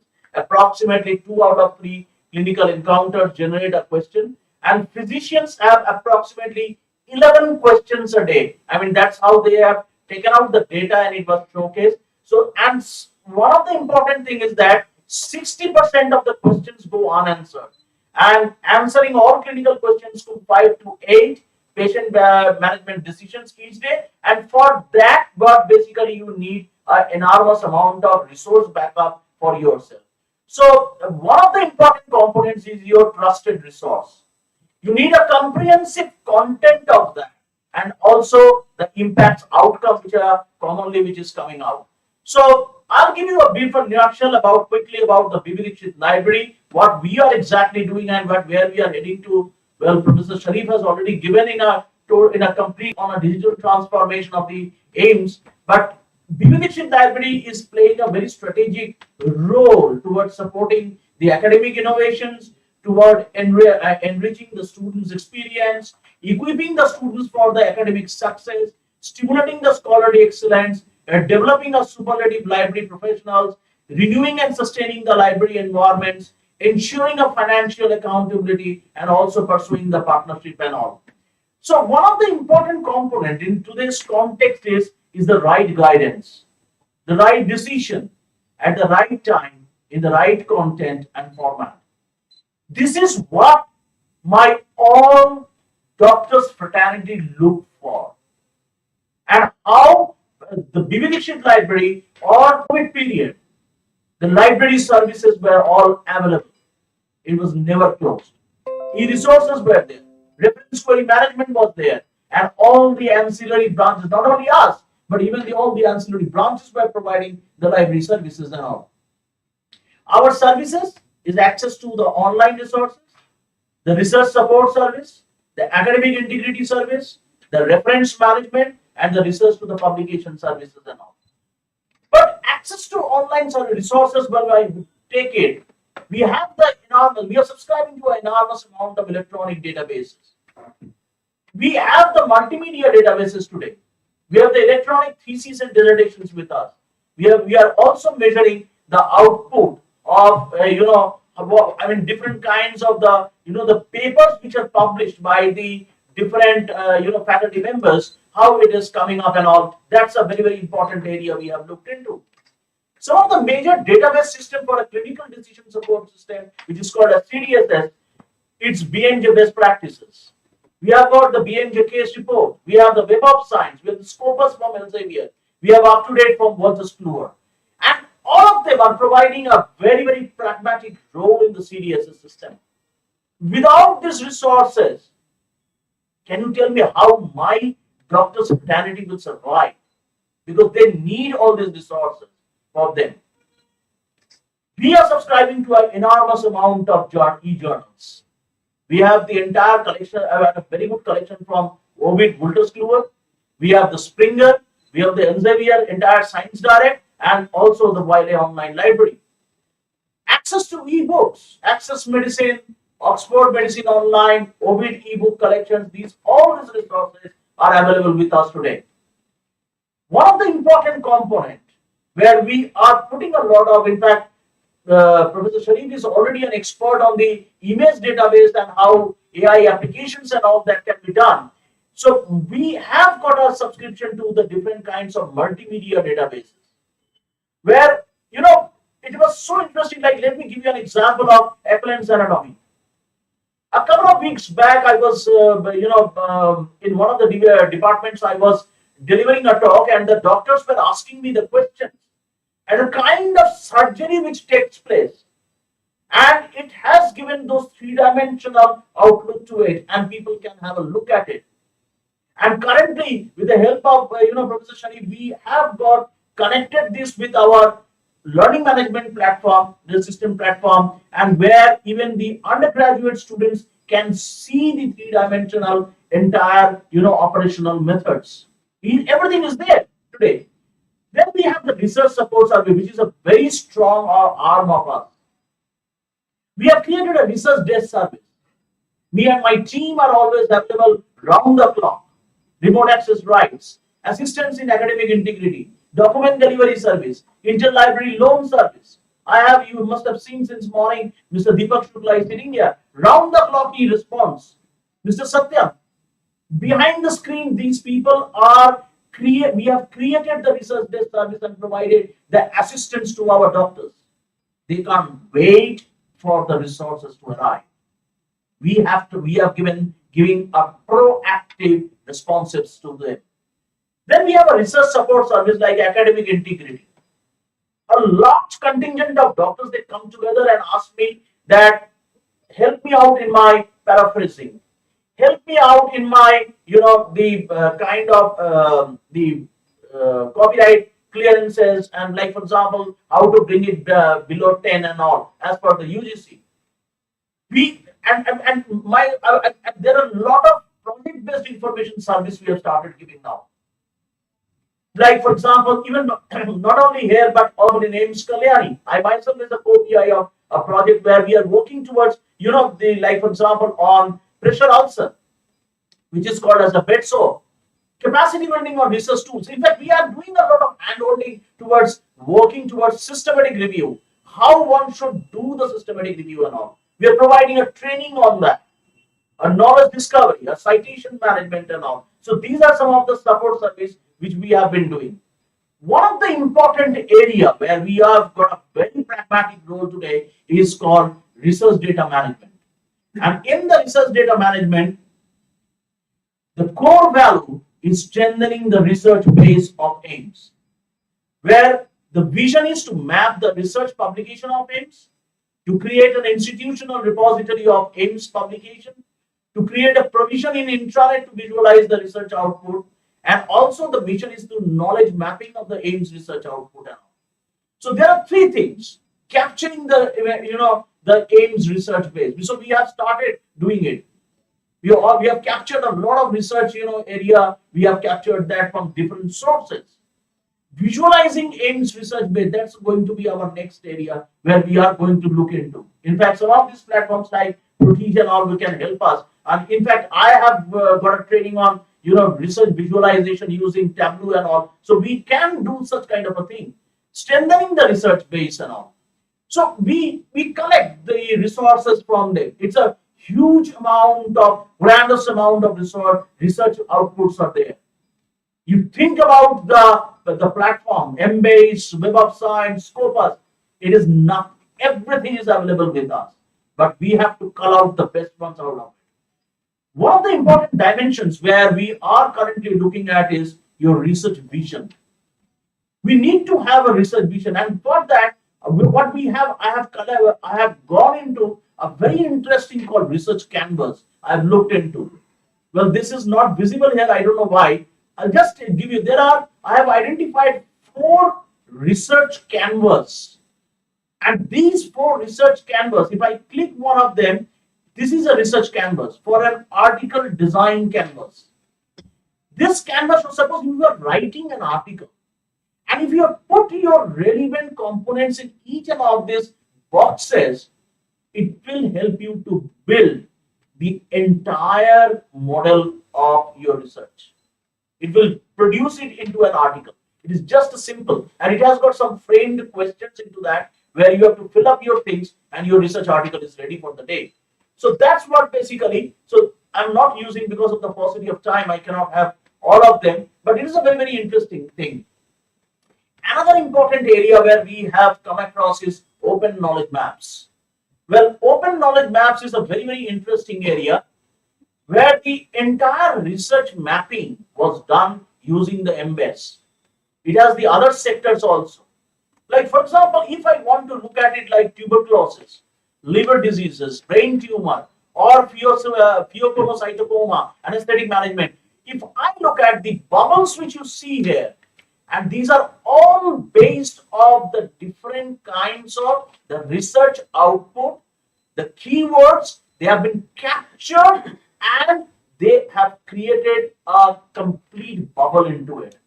And if I click any one of the bubbles, it will give me what are the articles are basically classified on those subject headings. A very wonderful work. In fact, the person who has developed this particular is from Austria. I had a direct connections with him, so I'm constantly in touch with the person who has developed this particular model and all. Academic integrity service, like for example, I talked about like authenticate platform, similarity index, paraphrasing, academic integrity policy for AIIMS. So we are devising a complete academic integrity policy because this is very, very important in today. And where my researchers, they need a hand holding. So I want to play a very, very important role to help them out to produce more. Because as you have seen in the morning that the research output, the research influence, and when it comes to a particular paragraph, I mean a particular thing, lot of improvement in the rankings also takes place. Diversity of research articles are there. Sometimes it is very confusing what I am writing. Am I writing a method article? Am I writing a study protocol? Am I writing a software tool or a systematic review or a data notes or a research notes? Antibody validation, opinion articles, case reports, registered reports. What exactly I'm writing? Because each and every capsule has our own way of articulating it. It's their own way of articulating it. Access rights using the remote access platform and all. So we have the reference management also. We had a very strong reference management team. Like for example, we provide a lot of training towards using Mendeley, Zotero and all. That's a very important area. And then the research to publications also. Like for example, we have subscription to the entire model of the BMJ, where the faculty members, they get a lot of benefits. They get a lot of benefits that how, if somebody is writing a proposal, how he should get benefited. What are the procedures should be followed into that. If somebody is writing some of the running a clinical trial, so how he has to articulate and all. So all these things have been all provided by the BMJ, and we have captured. And there are 12 modules. Please remember, there are 12 modules, and it's an extensive course. And if one specializes on these areas, he can be an expert on writing on these components also. We have conducting a lot of knowledge development program, just like this particular conference. We are a book talks planning to come up with a book talk series now. We had going to also have an author workshop in coming months, but some of the programs we are also heading towards like that. And right now, the entire Vividikshit library is a part of intranet also, so anybody can access all the resources from the intranet too. So here I was mentioning that we have a learning management system which is called Saral, and every faculty members today, like Professor Sharif, Professor Rajeshwari and all, they all access all the resources they can access through this AIIMS Saral.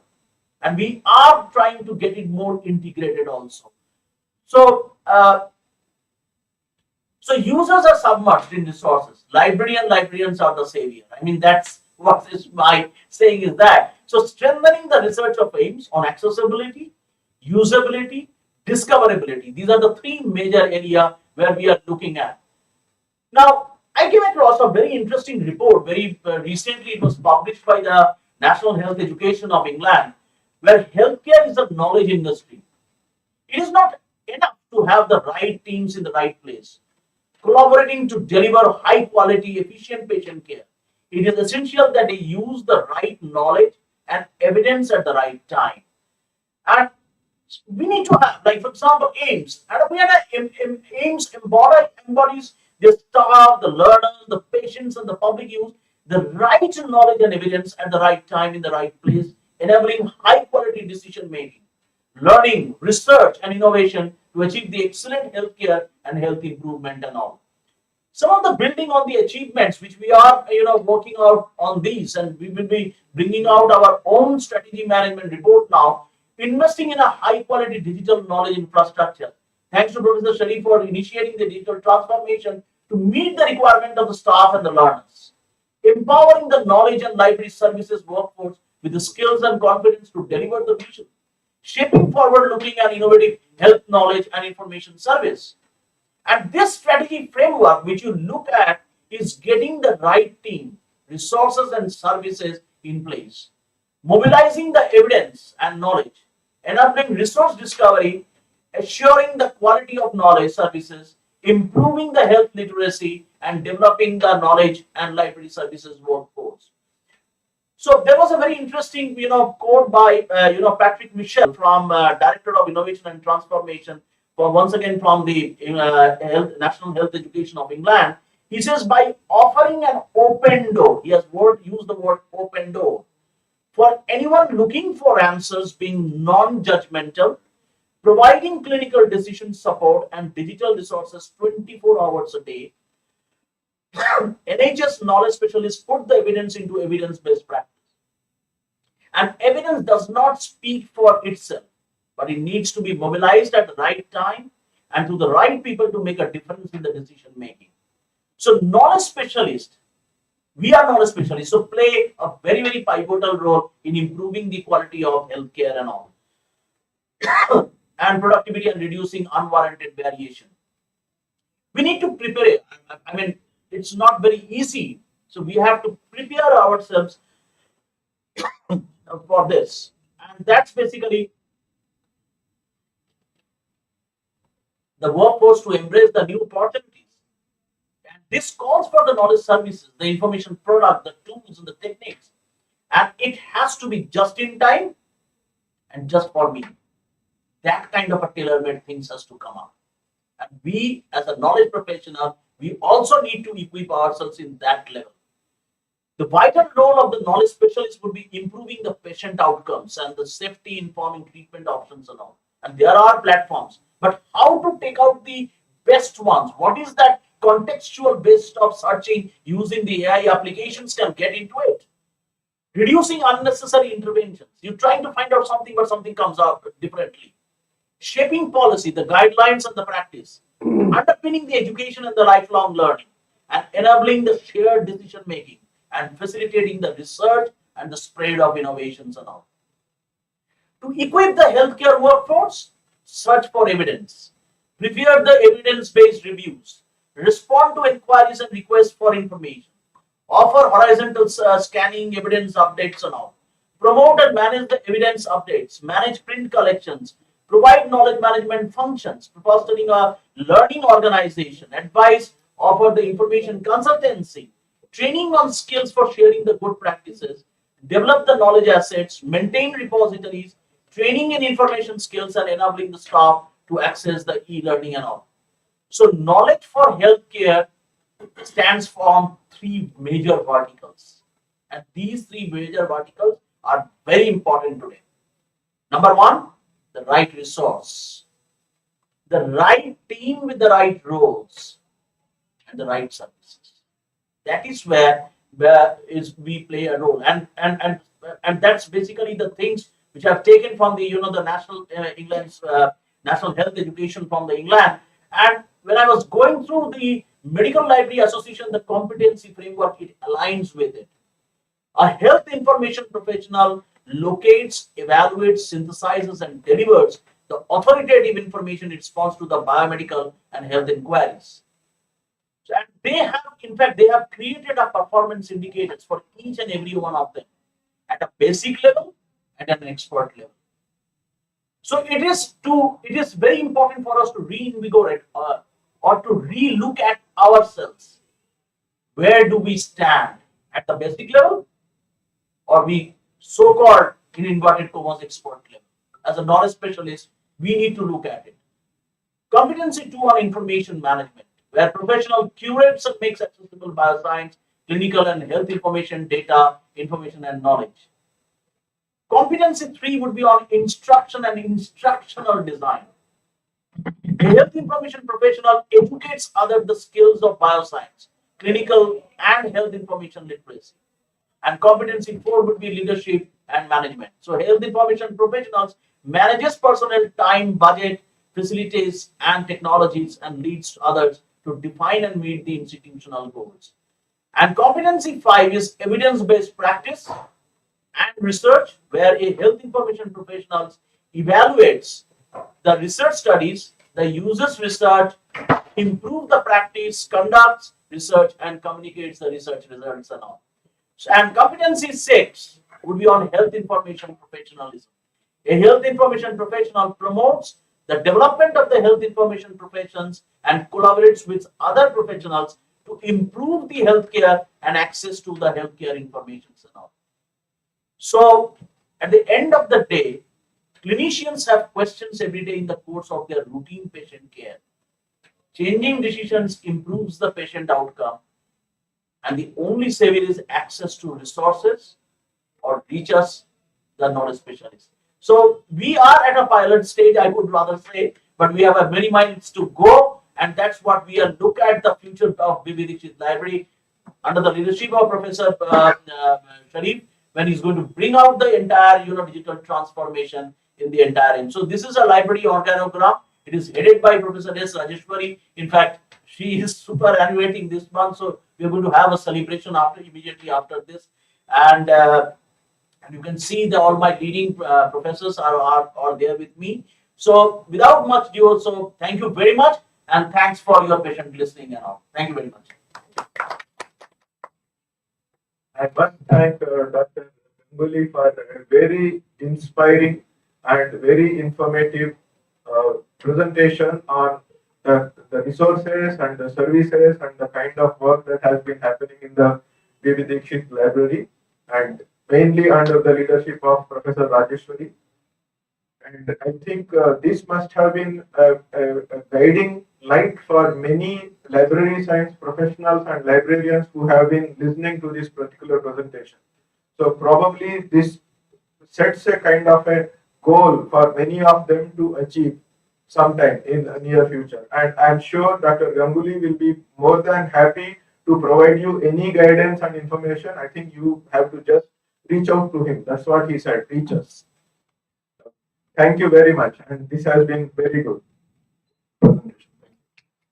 Thank you very much, sir. And now we will, you have to give us, bear with us just for 5 minutes, because all my delegates are coming. So we are going to have a celebration here. So please bear with us. Please don't go. We will be here. Seated.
The cutout looks good.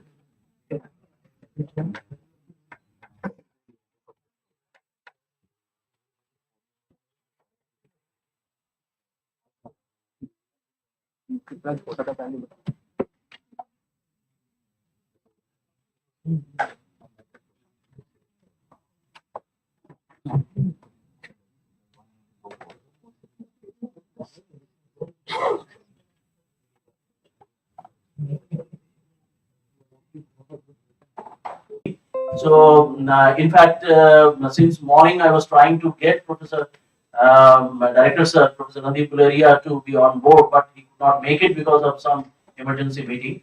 But he has sent his message, so we will be playing when we going to have his session. But because he said that I want to, give my, my words for Professor Rajeshwari certainly. So may I request Professor Neena Khanna would be arriving any moment. She just called me. She will be arriving any moment. So may I request Professor Dr. D.K. Sharma to please come on the stage, please, sir. Dr. D.K. Sharma.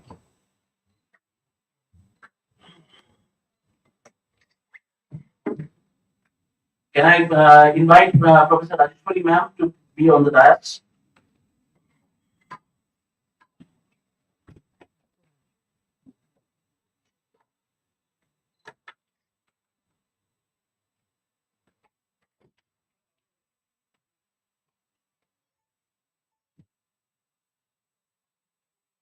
So it's a very I think very soon we are going to have.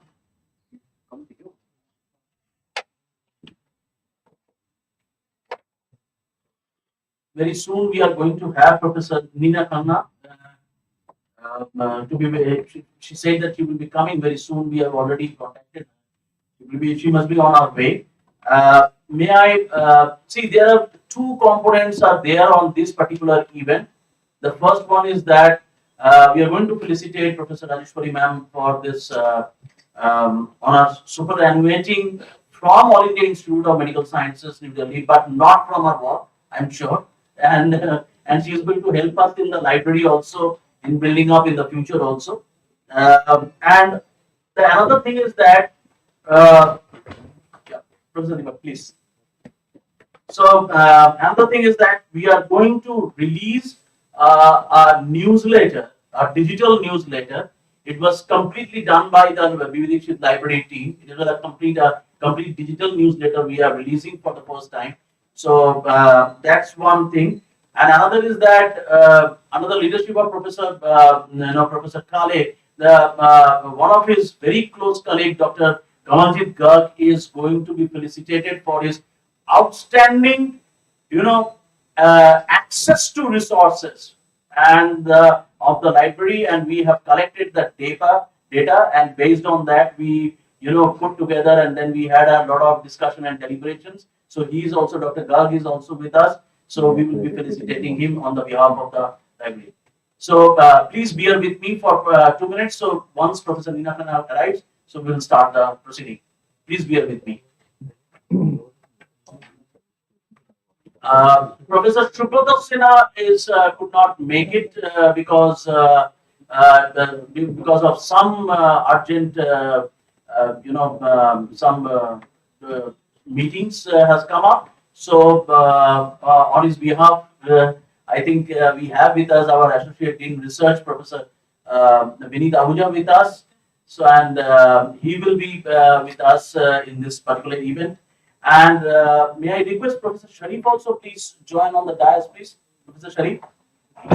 In fact, he has been, since morning he was associated with us, and the kind of digital transformation he's bringing into the All India Medical Institute, like the outstanding young people as going for each and every step on as is to be model and all. I think that's a very stupendous work he's doing. So a lot of his help we are getting it. So just bear with me for 5 minutes and then we'll start the today's proceeding.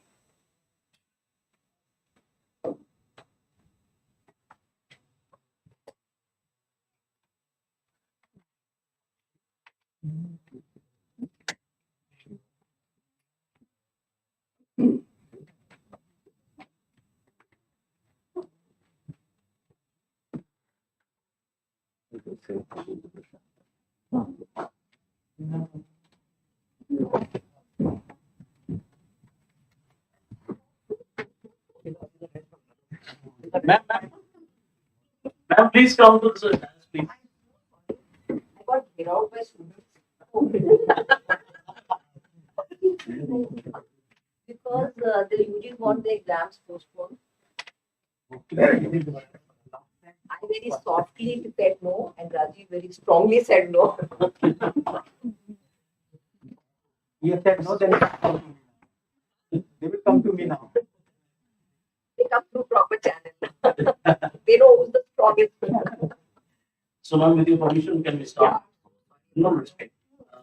Ma'am, first of all, Professor Anderson could not make it because he had, so he had an event. So, so we want on the behalf of All India Institute of Medical Sciences, first of all, we want to felicitate Professor S. Rajeshwari, ma'am, our professor in charge, with a token of appreciation from all of us. So, please take that.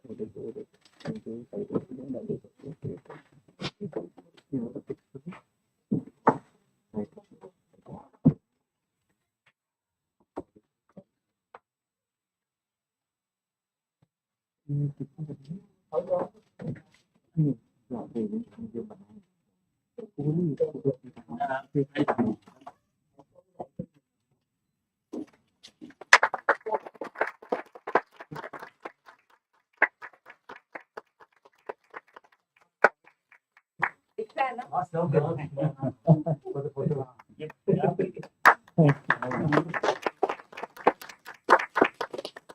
करना भी भूल गए ना.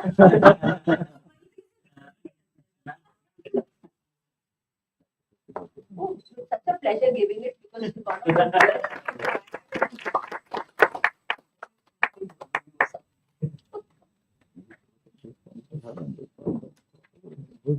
Ma'am, with your permission, ma'am, we with the Elsevier team is here, and so Elsevier wants to felicitate All India Institute of Medical Sciences for the extensive research work and all, and they have been serving us. So, on their behalf, they want to felicitate Director Sir, Professor Anil Guleria.